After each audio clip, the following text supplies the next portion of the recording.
Hi everyone, in front of me I've got Motorola Moto G62 and let me share with you how to change the screen timeout on this device.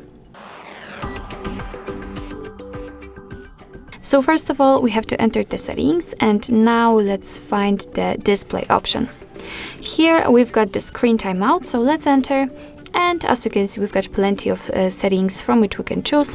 So we can set kind of shorter options, so 15 or 30 seconds, or 1, 2, 5, 10 or 30 minutes. Currently, we've got 1 minute option applied. As you can see, this option is marked. So in order to change it, just tap on the one you'd like to use. So I will pick 10 minutes. And as you can see, it is immediately marked, and after getting back you can see that it is notified right here, which simply means that from now on, after 10 minutes of an activity, this device will black out. So actually that's all. This is how to change the screen timeout in your Motorola Moto G62. Thank you so much for watching. I hope that this video was helpful, and if it was, please hit the subscribe button and leave the thumbs up.